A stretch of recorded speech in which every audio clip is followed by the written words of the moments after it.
Today is Sentimental Sunday. Yes. Mrs. West is in the building. West, I am so excited. I love your energy. You always bring good vibes, high energy, high vibration. So I am here for it. Thank you for joining me today. Absolutely. On a Sentimental Sunday. We are going to talk about love and relationships, Tanesha.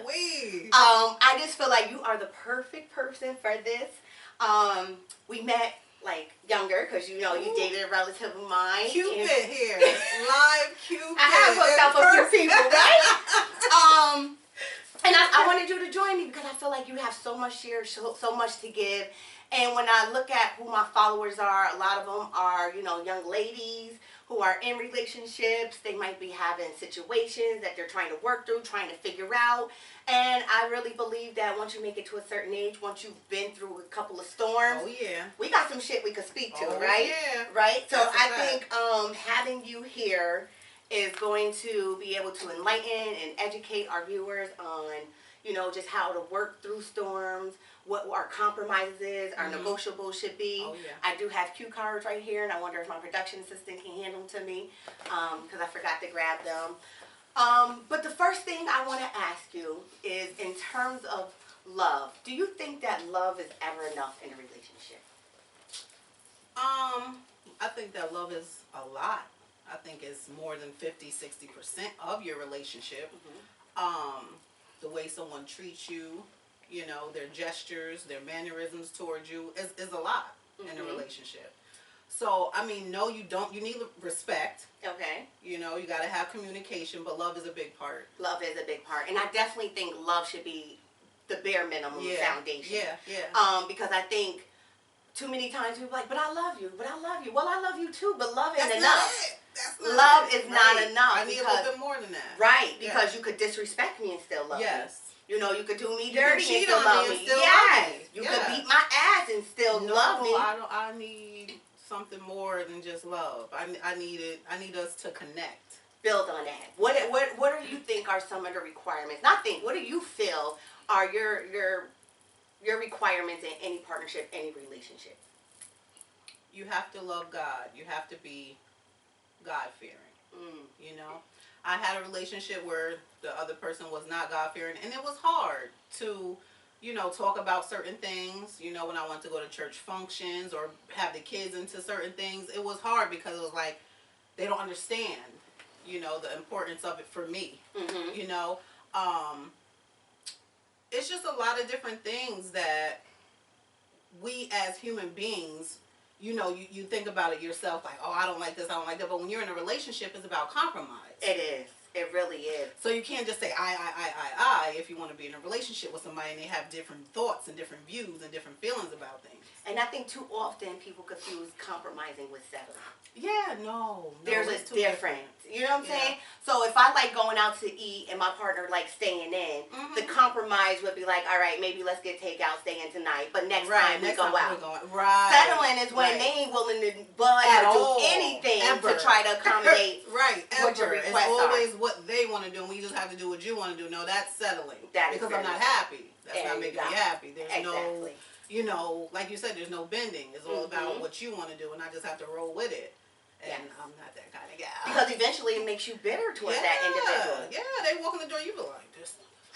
I don't want to feel like that about I got an attitude when I see you. Because they're not pouring into us. And they're not giving us and fueling our emotional tanks. Absolutely. And I want to dig into you finding your rainbow after the storm of many failed relationships. But before I get into that, I want to talk about just love period in relationship. I think back to my very first crush, my very first love. You know, in second grade, you wasn't in love, but I was attracted to this boy, Edmund Lucas, God rest his soul. He was my first crush. And I like crushed on him all the way up until 5th grade when my daughter's father joined elementary school, and then it was like, this is stuff I didn't know. Now I'm just finding out some new shit. I didn't know this, but and then I honed in on my daughter's father, and that was like my crush. And I remember getting perfect attendance in 6th grade, and people thought it was because, oh, she's so smart, she's so studious, she loved going to group. That's exactly what it was. That's why I'm here. That's why I'm here. every day. I need to make sure he's in school. Yes. So when we think about our first love, man, where we were compared to where we are, and how many people get caught up in that first love. Yes. So my first love, Viola introduced me to, and I had a child with my first love. I think me and my first love connected because we were both on living in survival mode when we met. We were younger, our parents was doing their thing or whatever. So when we connected, it was like, oh, I could relate to you on so many different levels. You going through shit, I'm going through shit. You trying to do this, I'm trying to do that. You know, so it was like, damn. Finally, I met somebody that can relate to my struggles. Right. And that is there for me when I need them to be. Because sometimes family members or whoever just wasn't there for me. He was right there. So, you know, and he understood the tears, the hunger cries, the abandonment feelings. Made me feel special. You know, told me he loved me. We rocked out like we was best friends. We matched. Yes. We matched. So, I mean. And I think that's very important too. And I think y'all were able to feel for each other at a time when no one else was able to pour into y'all.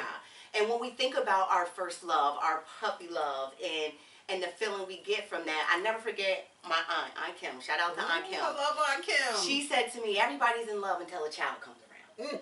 And I think of, and I never knew what that meant until you start going through your struggles once you have a baby with somebody. You're like, yeah, we was just in love a week ago. What happened? What happened? The baby came. The baby came. And then you see people who are in love until the baby comes, and then they end up breaking up. What do you think contributes to that?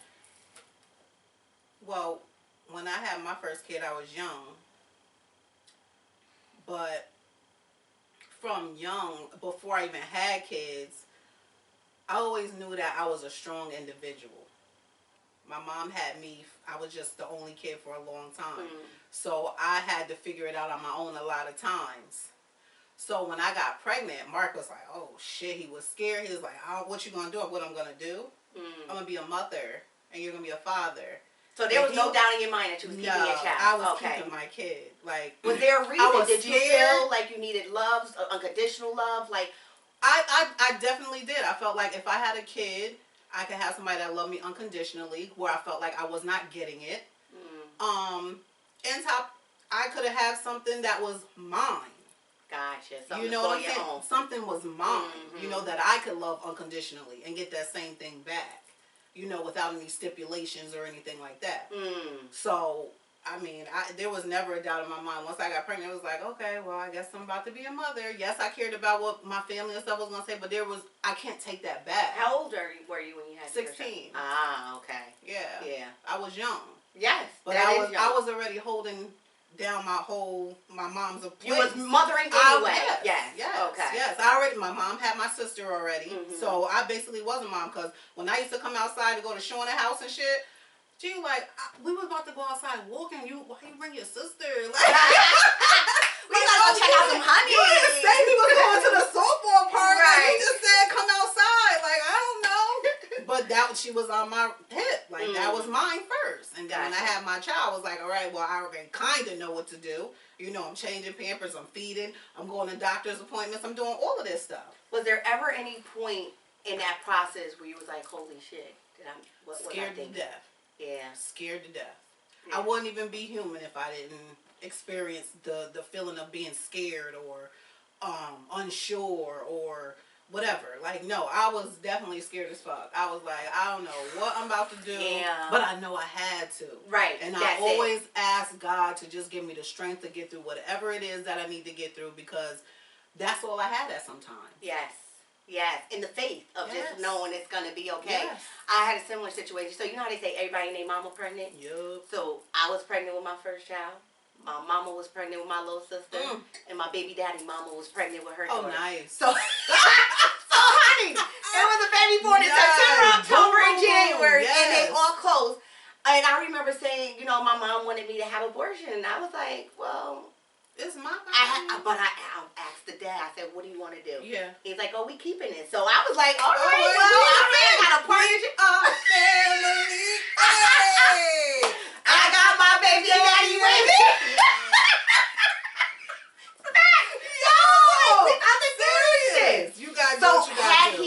said that, Yes. my God, you know, I probably would have made a different decision. But then that would have made you feel a way too, like, damn, why am I not worthy of carrying your child and having a child with you? Why you want me to get an abortion? Yeah, I understand we're young, but you know that having unprotected sex brings a child. But when you're young, are you really thinking about that long-term commitment? But you're you not. know that we had health. Of course,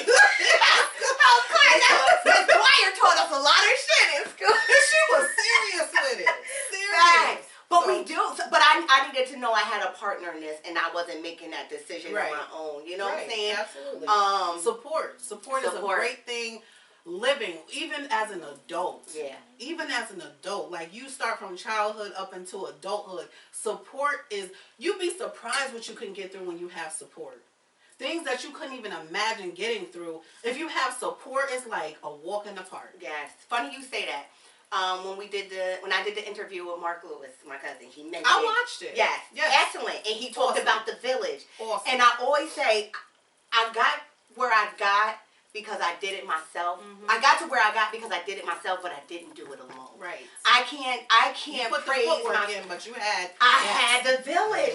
I think of Graham, my grandmother. Oh my God. I think of Aunt Kim. She was like the family babysitter. Oh I wouldn't have been able to go to school, work 2 part-time jobs, graduate from high school, get my bachelor's degree. Like, family was amazing. Right. I remember coming in from school and Quay's like in the middle of the floor beating pots and pans, and Graham just watching. You know what? And that's what, you know, got me and Mark through a lot of times. Like when we first got our first apartment down on Timbrook, and Graham was watching her, and he was working at, I think, Memorial Hospital in the kitchen or something, and I was working. I was going to school. I used to drop her off at, like, we definitely struggled. Yeah. But we had family to support us, to help us. It was through. necessary. It was very necessary. Yes, and a lot of, you know what? I say this to my wife all the time. I'm like, you know, I am very, what's the right word? Like, I feel like my kids are cheated because they don't have the grandparents that we had. Come on. Because I feel like every child should experience that kind of unconditional love. Yes. The jewels that they drop on us. What? I live The by love my that they Graham give us, commandment. come on. The love that they give us is just it's unmatched. It's unmatched. But I think the drug era really messed that up because I don't believe that our children will ever benefit from the type of grandparents that we had. And I mean, a lot of grandparents are young, so they still living their lives and like, I can't be sitting down watching your kids, baby. My grand offered to raise my child so I can go be off in a relationship. Yeah. What? Well, Graham, I don't need that, but thank you. Right, that was noble, but it's like, absolutely. It's like, because I'm going to take care of these babies. My mother would never. Shit, I would never. I love the grandbabies. I love my life, too. But, yeah, Mama's still young and doing her thing. That's what I'm trying to say. We both talked about first love and that first relationship. And how, when we thought of that breakup, I'll never find anybody ever My again. life is over. My life is over. Ruined. But we made it through. Yes.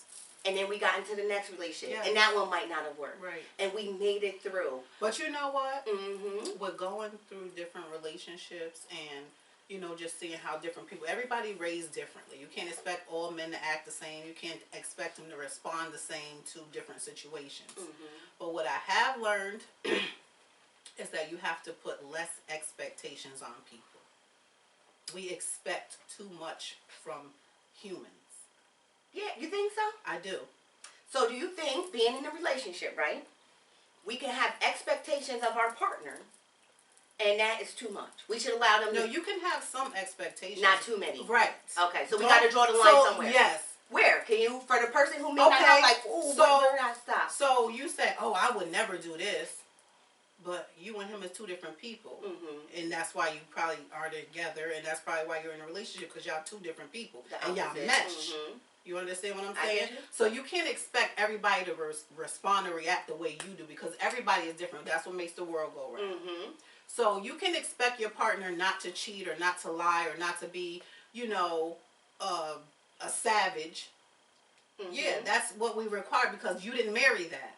Gotcha. You understand what I'm saying? But at the end of the day, it's like, you got to point the finger back at yourself. You're not perfect either. You make mistakes. Right. You've done things. He probably has high expectations and expect you not to do certain things that you do. That you do. You understand what I'm saying? Right. So we have to just be more open and communicate what the needs are, and constantly revisit that, Tanesha, because like you said, we all evolve. So, all right, I'm gonna take it a little bit back. Growing up and raising my own kids. Now, the things that I went through and didn't have, I said I would never. I'm gonna make sure that my kids are good. I'm gonna make sure that they live comfortable. They have clean clothes. They have a roof over their head. You know, everything is smooth for them because I didn't have that all the time. Right. So every month I would have a family meeting, and we would all sit down in the living room and we would discuss whatever happened that month, whether it be stuff at school, homework, bullying, something that happened in the house. I said something to you wrong. You didn't like it. Somebody else did something. One of your siblings did something. Whatever. Just get it off your chest. We apologize. We work it out. We talk it through. I thought that was very important and very helpful because you get to know your kids. You get to hear their ins and outs of what they think, how they feel. And I did that for years. And I also spent time with them all together and individually. It's important. Because that is very important. You know what I'm saying? As a and I didn't learn unit, that through my growing up because I didn't have that shit. So where did you get it from? Because I felt it was needed. I thought to myself, I'm like, okay, because when we all went out together, it's like one person want to do this, one person want to do that. I'm like, look, y'all got to decide on one thing. Talk to each other and decide on one thing because I'm one person. So, it's three of you. I like that you said that because when we look at a set of people, right? I think I might have brought this up in a different conversation. We look at a set of people and we say, you could either be like your parents were and be neglectful and not step up to the plate, or you could see where they went wrong and then try to do something differently. Breaking the vicious cycle. Breaking the cycle. Breaking it. And I like you said, all our different struggles, our internal mindsets and how we process things contribute to that. Yeah. And somewhere along the line, you said, I'm going to break this cycle and I'm going to be a better mom than what I experienced as because I felt like I brought them in this world and they deserve to have better than I did. Yes. Yes. So I don't know if anybody heard of this, but it's called the Texas Horror House Story. I started reading about it in November because I read a lot of articles. I like to read articles. And I read of these three brothers. I think they were 12, 10, and 9. They were living in the house with their dead brother rotting in the closet for a whole year, because a year prior, the mother's boyfriend stomped and beat him so bad that he died. The mother went off and stayed with the boyfriend in another property and would drop off like junk food to the kids. The kid would ask the neighbors to charge his phone. The oldest kid would ask neighbors for food, but he would never take it outside of a package. They could never just cook and make a plate and give it to him. He was very leery about that. I think what happened is finally somebody started to smell rotten flesh and sent the police there. But for a whole fucking year, these three children, black children, are there with their brother dead in the closet, and the mother is off with the man who killed her son. When you think about love and the commitment as a parent, there is no comparison. But too often people will neglect their own offspring to have a relationship, and it could ultimately end up like this. No. What guidance or what can we say to someone who right now is like in a relationship where they're putting their all into the man, but meanwhile your child is suffering? At what point do you call it quits when you see that this isn't healthy for the child you brought into this life? Oh God, we could go a lot of different places with that. True.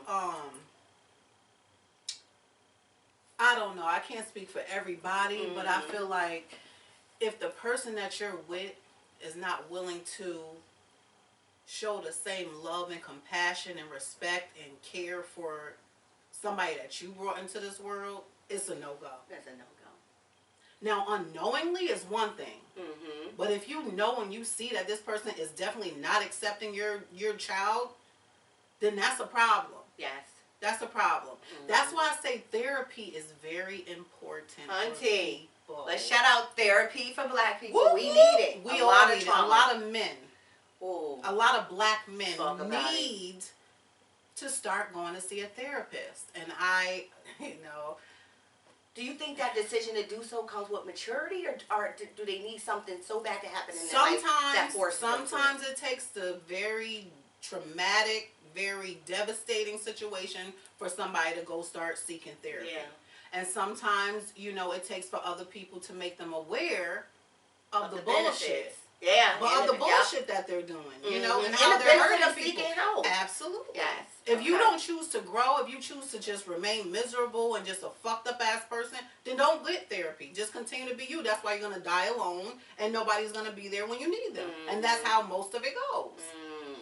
When you don't open up to people, when you don't, you know, take feedback about yourself, how are you gonna grow?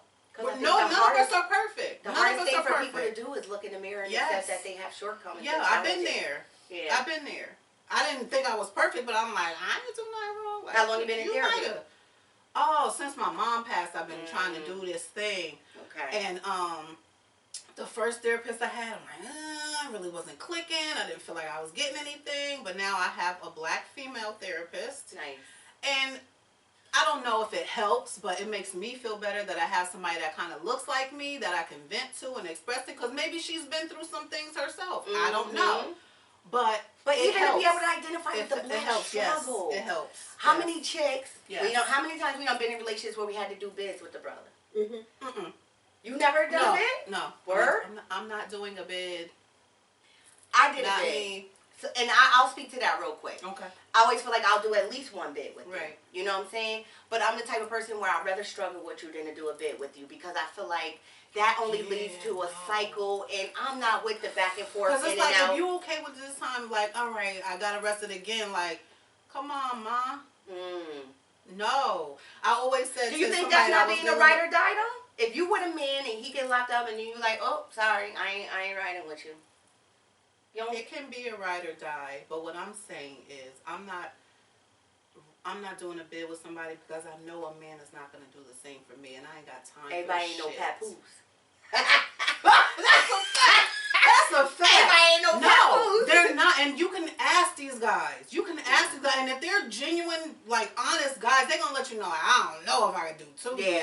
Yeah. No, most men are not waiting for you. So why am I sitting here wasting 2 of my years waiting for you? That's really a good perspective to have. I always tell somebody if I was dealing with them, if you go to jail, we're done. Gotcha. No, seriously, if you go to jail, we're done. Especially if we're not in a relationship or married and you go to jail for protecting your family, that's one thing. That's different. I'm riding all the way. Facts. I'm riding all the way. I promise you. But then we be with these guys knowing they live a certain lifestyle, and jail is likely, so why even entertain that? Because that's what we like. We can't help what we like. No. You might like a bad guy at that time. I'd rather deal with the 9 to 5. Yeah, me too. Because then I know with the... Because that's dangerous. You could get shot. You could get... You got too many things against you. You got too many. Too much stress on Too much stress on cops you got to worry about. The robbers you got to worry about. Too much the haters you got to worry about. And I've been there. I lived the street life. I've been out in the streets. I hustled. I did all of that stuff when I was younger. Only because I had to. Gotcha. Not because that was something I wanted to do. I thought was cute and fun. No, I had to. I had to survive. I had to make sure that me and my sister was good. You understand what I'm saying? There's a difference. Yes. And this was while you had children? This was before I had Quay. Yes. Because when I met Mark, he was like, he was on it. Yes. He worked, I worked. We made sure we had to do what we had to do once Quay was here. You understand what I'm saying? But before Quay got here, no, I was on my own. Yeah. It was like a single parent. I didn't have my sister, but I had my sister. Yeah, you know what I'm saying? So, damn, that definitely makes life hard. I just feel like so many guys go into this lifestyle, and because women support it, they entertain it, they are okay with that. It doesn't give them anything else to strive for. And I think the power of lies in us. Yes. If every chick was like, no, I'm not doing a bid with you. No, I'm not fucking with you while you in the street. Maybe they would stay out here and pick have better choices. Do different things that will keep them out here instead of in there. You got I'm sure there's hundreds and thousands of good men locked up in prison. Yes, agreed. But the lifestyle they keep choosing is not doing anything for us. We're still out here with their children. Yes. Doing our own thing, but then you want to have something to say from prison about how I'm raising or what I'm doing, and you're in there for some bullshit? I beg your pardon. For something that could have been a decision change. This is what I'm saying. No, I agree. Not. Do you think more of us females should start to show that lifestyle? Yes, we should. How do we It's instill that in our daughters? It's 2022. It is. Like, I didn't know people were still smoking crack. Word? Like, there's still crack. Not our generation. Yo, people are still smoking crack, Vi. I didn't know any drug addicts that are. It's 2022. Can we please? We would think we learned from the previous generation. I'm just saying, it baffles me, like, how many, people are still selling crack. Mm-hmm.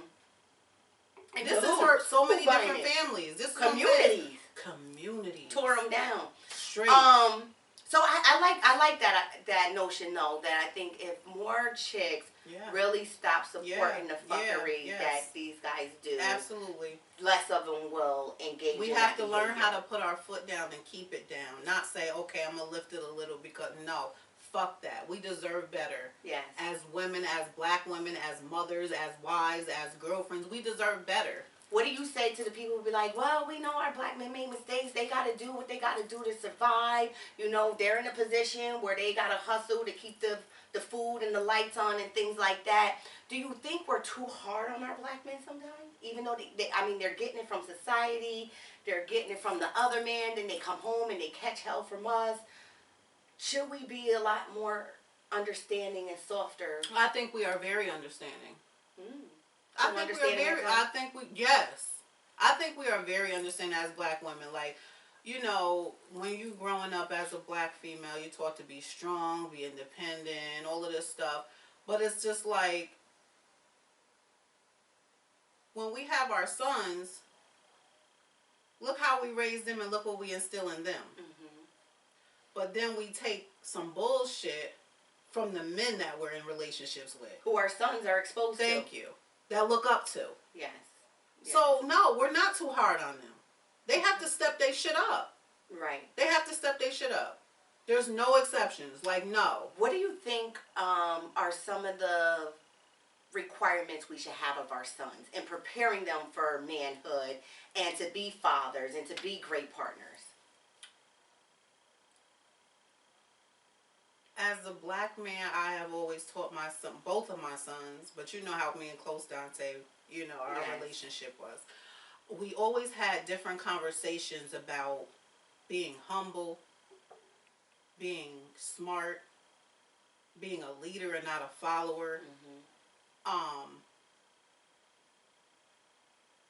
Just being able to separate yourself from nonsense. You know what I'm saying? Because a lot of it starts when you're a child. Yeah. Mm-hmm. You got to know what's right, what's wrong, and the consequences behind your actions. Mm-hmm. If you know the consequences behind your actions, 9 out of 10 times, if you got a brain, you're gonna make better decisions. Right. You know what I'm saying? So I mean, respect women. Do you think a woman can raise a man to be a man? I want to say yes and no. Okay. I want to say yes because you can tell him about all the ways to interact with women, treat a woman, how to hold stuff down. You can teach them a lot of things about what you feel like a man should do. Yeah. But then no, because there's certain things that a father and son discuss, and that bond that they have with their father is completely different than your mom. We can never teach them. We can't teach, certain things you just can't teach. So it's a yes and no for me. Funny, I remember being in the mall. Trey was like 4, right? And I'm pushing Chandler in a stroller, and he's in the bathroom with his dad, and they're taking a really long time. Mm-hmm. So I get impatient, I'm like growing irritated. And then Trey comes out, I'm like, what took y'all so long? What? Trey goes, Daddy was teaching me how to pee without showing my butt. I was like, whoa. Okay. Never thinking that. Right. Totally took me from 10 to 0. But to know that that's something I would have never thought to teach my young son when you go into a public. I don't know what to do. Yeah, at home you pull your pants all the way to your ankles. It's cool home, but man, in a public spot, can't have your ass out. So that's something that as a mom I would have never thought, but that he learned from his dad. They may feel more comfortable with how to use a condom with their dad versus with us. Right. They don't want their mom looking at their penis. Right, that is very true. I mean, we could have a conversation, but when it comes time to pull it out, like, this definitely won't be teaching them how to tongue. Right. Right. This is what I'm saying. Like, it's certain cannot learn. I mean, I pray that I've done a good job and that my sons will definitely be, you know, respectful gentlemen when it comes to females. You know, my sons are very respectful. Yes. You know, they will help older people. They'll bring groceries in. They'll, you know, they'll look out for the females. Right, you know what I'm saying? They love their sister Quay to death. Yes. There's nothing they wouldn't do for her. Dope. So, I mean, I hope I've instilled that in them, but, you know, like I said, a father can do a little bit more. That's one of my biggest requirements as a mom, is that my sons grow up to be the men that I wish I had encountered throughout my dating and relationship cycles, because I agree. I try to show them that, you know, chivalry is very important. You know, you open it. I'll wait till they get there and make sure they open the door, because I need to teach them that automatically. Yeah, I'm glad you brought that You know, up. opening the door for me. You know, when I call you, come outside and get the groceries, I shouldn't have to carry anything when I'm with my children. Not at all. You know, especially boys. Yes, and then teaching them how to think about sentimental things. Like, I know Valentine's Day is my day. Save up your little coins. That's one thing that I feel like our black men are lacking, is sentiment. Yes. They lack emotion. They lack sensitivity. And that does not make you a bitch. That don't make you no bitch ass nigga because you sensitive about something. No, it just means that you feel it and you love it and you have that much emotion towards something that it makes you a little sensitive about it. Because you care so much about it.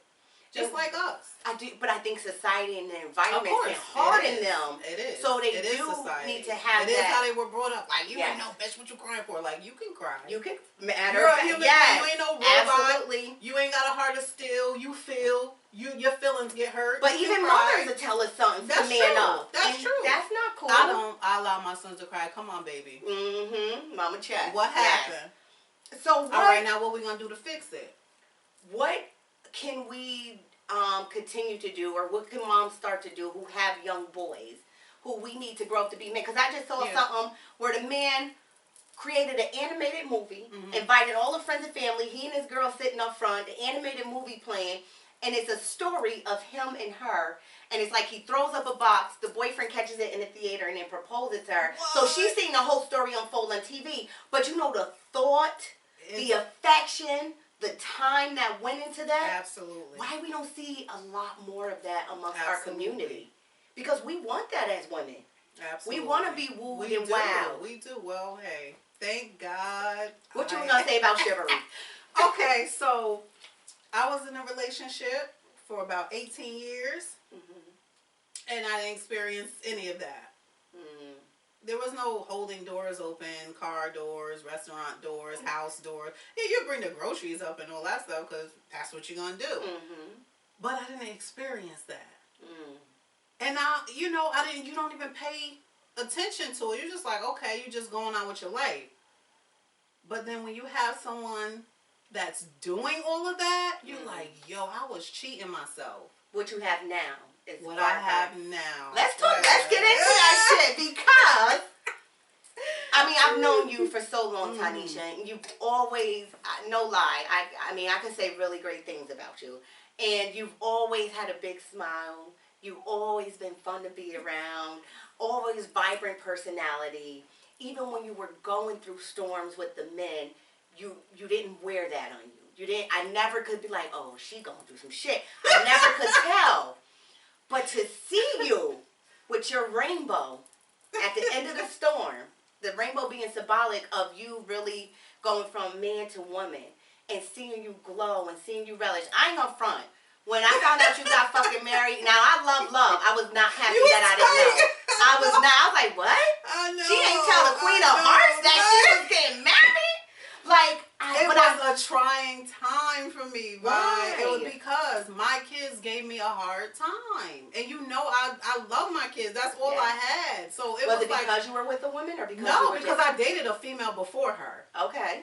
You know, I dated a female before her, so that wasn't a surprise. I guess it was me marrying her so quickly. Okay. But still, I don't know why that would make you feel any kind of way. I guess if somebody was mistreating me, then that's something different. Or you heard like, oh, she's abusive or this, that, and the third. Then you will come to me and be like, oh, well, I don't get good vibes, or I've heard. Yeah. But it was never that, so I don't know. So you kept it under wraps. Yeah. You didn't know who would be receptive. And yes, and my wife Fair was enough. also like, I wish it could just be me and you. I don't want anybody else there. Okay. As long as it's me and you under God, then that's all that matters. Before we touch on that, I've always known you to date men, right? When you first invited me out and was like, I got a girlfriend, I was like, okay, well, how did this come about? At what point did you realize that I'm going to give this a try? I'm going to give this type of love a try. Were you ever attracted to females? Always been attracted. Never. But you had boyfriends. I had boyfriends. Talk about that. You know, when I was younger, I was caring too much about what people would think if I dated a girl. As we do. Because you don't want people to look at you funny. You don't want to be like, oh my God, what the. You know, your family talks, your friends talk. Yeah, it might rub off on my kids or something. You know how people are ignorant. You know, so I never entertained it at all. I've been hit on by plenty of females. When I was working at Taco Bell in the mall, like chicks came back and left their numbers like, oh, get us to shorty in the back. Like, no, I'm not doing that. You know, but I appreciate women. I appreciate the beauty. I appreciate the curves, the different shades. I appreciate all of that stuff. I did cheerleading at Albany High. I was like, yes, I went with all the bitches. Right. Like, that but was never acting on your interests or desires. Never. So too afraid of, you know, what people would say. I just cared too much about people. So you went from probably having a desire to be a wife. Yeah. To being a wife and having a wife. Yes. At what point did you know? Because I believe in love. I don't care what it looks like. Yes. Love is love. You know what I'm saying? As long as someone's treating you right and you are happy and they're doing everything in their willpower to respect you and to make you feel loved and appreciated, that's all that should matter. Gender aside, at what point did you realize that this human being, this person that I'm seeing, is right for me? I met Tiff when Quay was 3. Okay. We have mutual friends. Like, she's really close with Shannon. Okay. We ran into. We used to be at Shannon house. You know, different situations, birthday parties, this function, that function. I seen Tiff a couple times in church. We never really like interacted, but you know, our vibe when we was around each other was always like a little flirtatious and all of that stuff. So I'm like, yeah, whatever. Like, she playing. I was selling dinners. You know, I sell dinners, so I was posting it or whatever. I hit her up, I'm like, oh, I got dinners or whatever. You could come by. She was like, oh, all right, put me one to the side or whatever. I'm like, all right, cool. She also does massage. I was going to make an appointment to have a massage with her. Okay. But it never happened. Like, got caught up, working, doing overtime, whatever case, so I never got a chance to do that. So, long story short, she comes over, I have her dinner, she's sitting there eating, talking, sipping on some wine or whatever. Things take off, I'm on the counter. Oh. Yeah. But what was it about her characteristics where you were like, I'll marry you? She's God-fearing. Okay. Which you said she's very selfless. It doesn't matter who you are. I've seen her do so many selfless things even before we got together. Okay. You understand what I'm saying? Like, she has a heart of pure gold. There is nothing that she wouldn't do for any individual. And you talk about that chivalry you didn't receive in a previous relationship and how you're catered to you. Now, we start off the saying, you talking about you started getting therapy because of your mom. You missed your mom. And, you know, your birthday, you weren't feeling in the greatest mood. Oh, no. I was down in the dumps. I didn't want to do anything for my birthday that just passed. I was like, you know, I'll just sit in the house. She's like, no, you're not going to sit in the house. You're going to go get your hair done. You're going to get cute and be ready by 4 o'clock or whatever. Dope. Like, okay. No idea what's going on. Hell no. Okay. No idea. No idea. And that's one thing I love about her. I never know what's about to happen. She's not predictable. Okay. So I get dressed, get my hair done, whatever. We get in the car, open the door for me. I get in. We're on the highway. I'm like, okay. Sure. I'm playing on Facebook, on live, like, hey, listening to music. So we ended up in Connecticut at Ruth's Chris Steakhouse, somewhere that I've been telling her that I want to go. So she listened. She very observant. Yeah. Very attentive. Okay. Very attentive. So we get there, we're eating, amazing dinner, amazing waiter. It was just a bomb night. Right. So we're sitting there, we're eating and all. So I'm like, what's for dessert? Like, what dessert they got? She was like, oh, don't worry about that. I got that covered. So, but before we had dinner, she was like, oh, I forgot something in the car. I had to go get it. So I guess she went to the car to get the dessert to give to the waiter for them to have. So I'm sitting there and whatever. So he comes out with this box I'm like, it's a birthday cake. So she done had the She cake done made, had the cake traveled made in with the the trunk, cake, traveled, gave it to the waiter, and you were none the wiser. The element of surprise, none. the thoughtfulness, The time, the effort, the desire. I've never had any of that in the whole 18 years. I mean, we've had good times. Don't get me wrong. It wasn't just straight 18 years of fuck shit. Yeah. We've had ups and downs and all that stuff, but I have never experienced the love, the attention, the chivalry, the respect, everything, everything. Like, I feel absolutely like I'm walking on a cloud when I'm in her presence. Do you think her being a female has knowing? Yes. Knowing that's probably a part of it, but it's just her is the person she is. Yeah. It's the person she is. She's very attentive. I never met a man like that. Never in my life. I'm serious. Never in my life. And although I know that I've only had 3 real relationships in my life, but I've never met a man to be like that. Yes. So that's why I wonder. She teaches her cousins and says to her cousin like, oh, the you should do this or you should Yeah. You understand? I think we need more classes for that. Yes, set up like do that. Absolutely. A Mrs. Lips, how to treat a lady coming up class coming to a Zoom near you. Get these motherfuckers on track. Because not everybody has this internal desire or want to be. You know what? With a female, we want to be with men, this but is it's what like, I'm saying. do that shit that we like. When I got out of my last relationship with the guy, I said to myself, I'm not dating any more men in Albany. Now, not just to say in Albany, because I said Albany because I know half of the people, most of the people in Albany, and their baby mamas or their exes and all stuff, and I don't want to do that. So that's why I said in Albany. But I did not know that I would be marrying a female. Even though you were attracted to female, even though you've been with men, I did not think. And my wife also said to her, she said, I will never marry a female. And look where we are. But she was always gay, or no?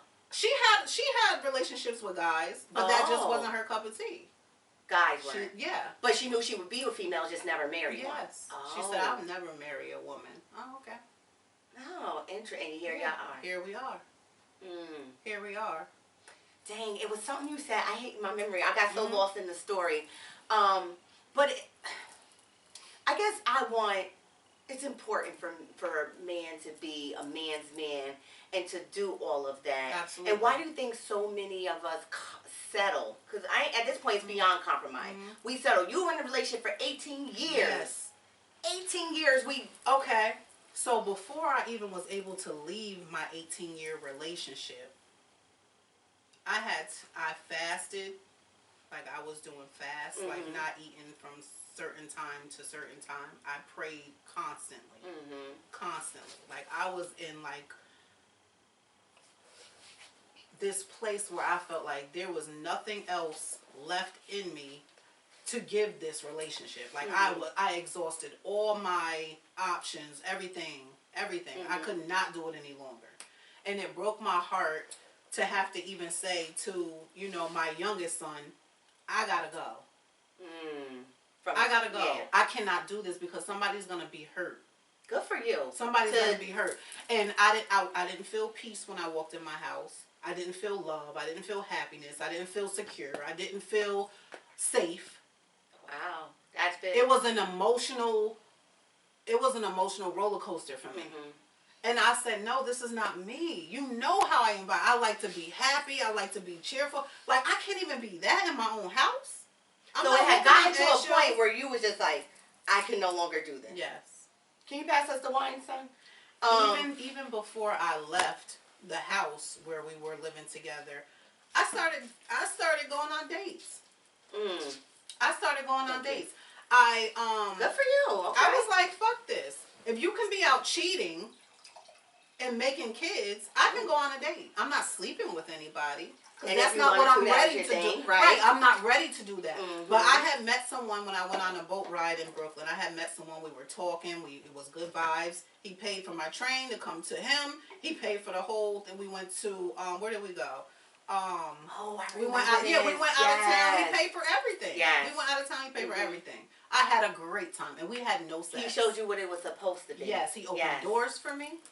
He paid for the meals. He paid for the shopping. He paid for everything. So how can we experience something like that from a human being and then never take it further in terms of making it work? What was it? He was there and I was here. Yeah, I couldn't do the. I can't do the long distance thing because okay. I'm a person. I need you to be around. I need you to be around. I'm very affectionate.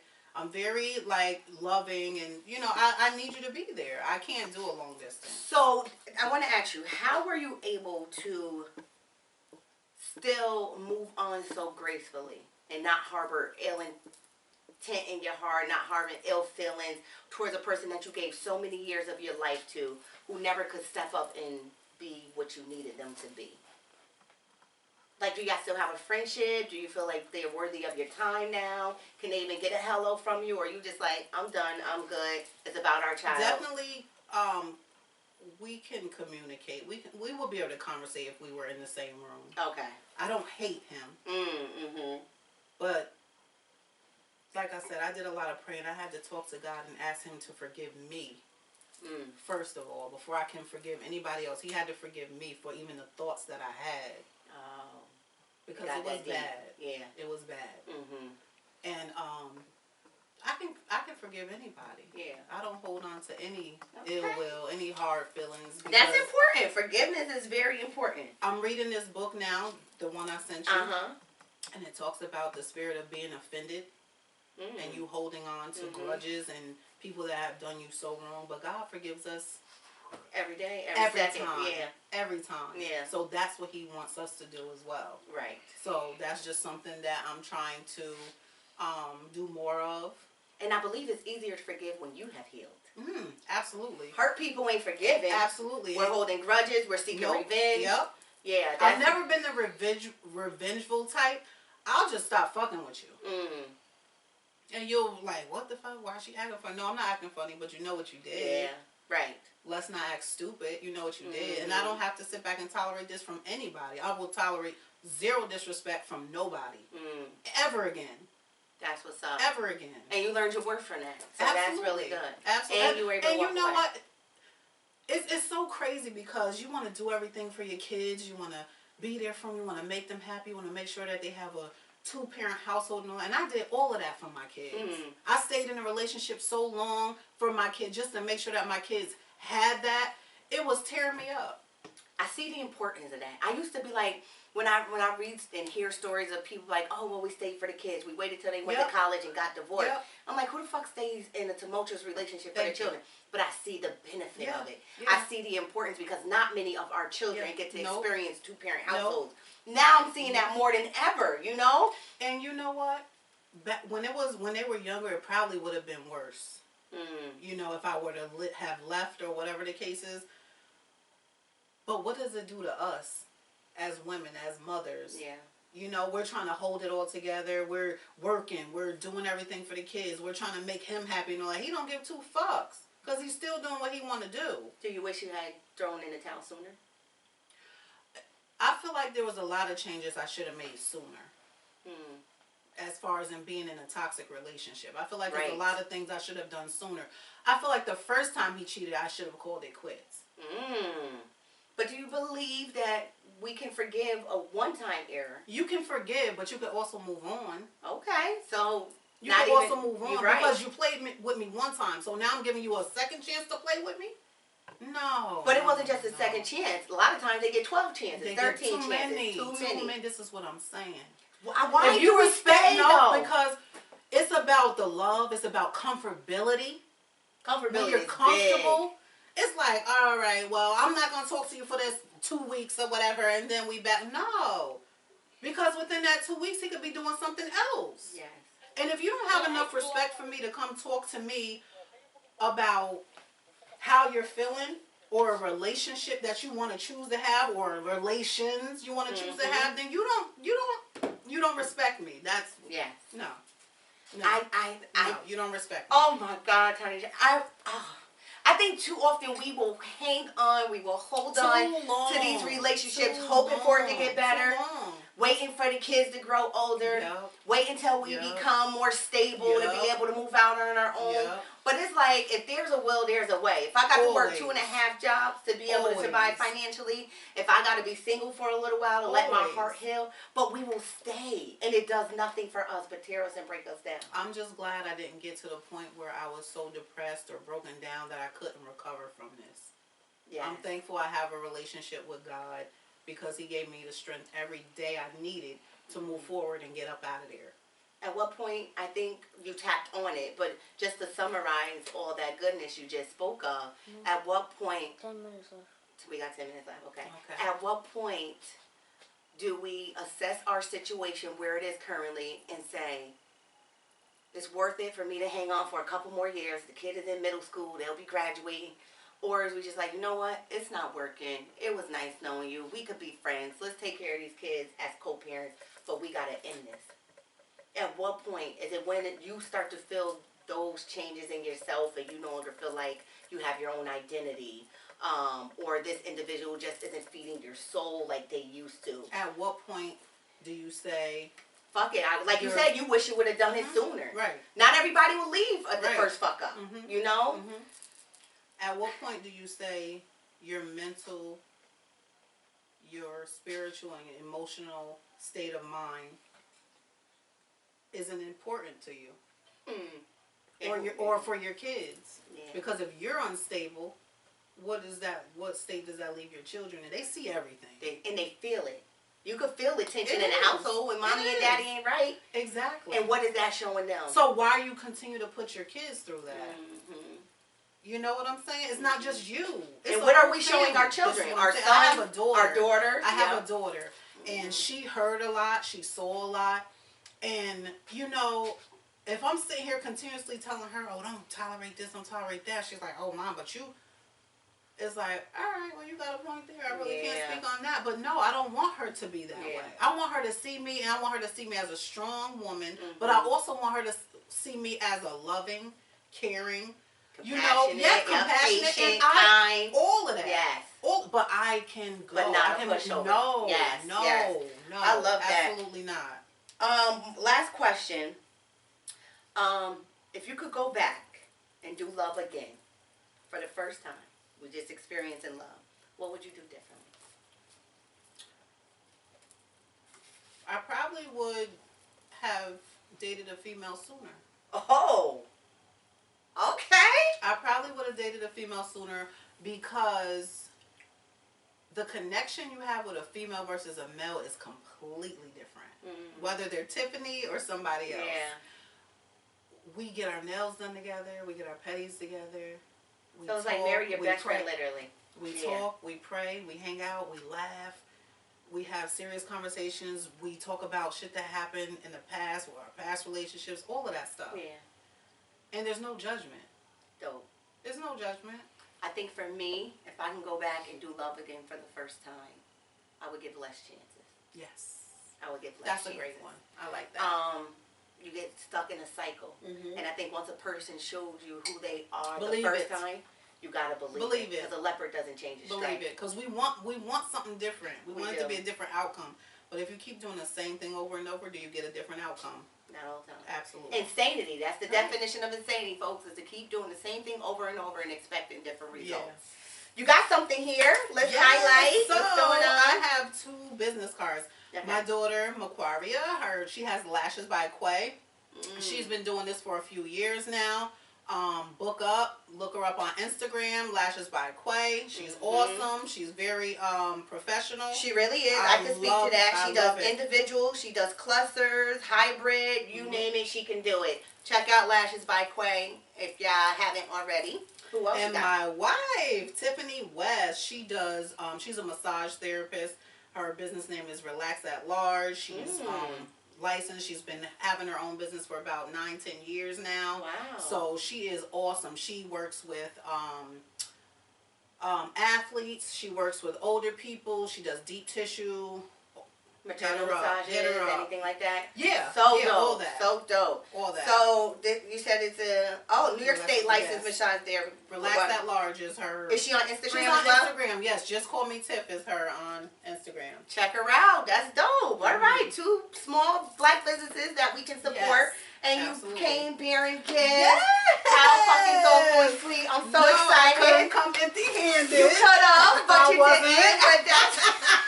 But I wouldn't. Folks, please do not feel pressured to bring stuff from Sentimental. You bring my sister gifts. Fuck that. I don't care what she Your talks presence about. is a Even gift. if it's a You gift. were the She gift. loves candles. Bring her a candle. Something. Don't come empty-handed to nobody. Tanesha. Anybody who knows me, you can get something. Yes. Red lips, love, hearts. I'm gonna love it. This is fabulous. I love her. I love you. Thank you so I'm much. so proud of you. You got me some bubbly. Yes, you don't like that. Do one. I need any more drink? Yes, I do. Yes, I do. Bring it on. Oh, I love the socks. Yes, Thank you. Valentine's Day Too special. cute. My favorite day. Okay. You love me. Aw. You already. Everybody know I love my kisses Yes. from the missus. You already know. And let's see, I felt something else in here. Yes. You know we let Oh, her love the one you're with. I love that. Yes. This yes. is perfect for my little weekend evening sip. Absolutely. Thank you so much. You're welcome. Thank you for having me. I really appreciate you joining me, being so Absolutely. excited Anytime, about it. anytime. Because the energy I get from my people, it further excites me. I don't know where I'm Absolutely. going with this, y'all. I'm just doing it, throwing pasta to the wall and seeing Yes. what sticks. But it's guests like, my first guest, Tanesha Bland, and Yes, then I saw with that. Mark Lewis Love and it, Charles love it. Chandler and now Tanesha West. Like, this excites me. I love having real conversations with real people about real shit. Absolutely. And I just want to say, okay. I love you. Keep doing what you're doing. I Thank pray you. that, people receive good, positive feedback. They can get out of those toxic relationships. They can better their lives. They can, put time into a business that they have in their head, because you can dream it, you can do it. Yes. You know what I'm saying? And sometimes breaking up will give you the space and time you need to figure Absolutely. you out. Absolutely. And You it definitely doesn't all, need time. the end of that relationship doesn't mean the end of love, and No, you found it. no, and I not am at so all. happy for you. Thank I don't you. care in what form you found it. Thank you. You got it. You deserve it, and I'm glad you're winning at it. Thank you so much. Excellent. Thank y'all for tuning in. Thank y'all for joining us live. If you weren't able to join live, please go back and watch the video. Please give us your feedback. Let us know if you found this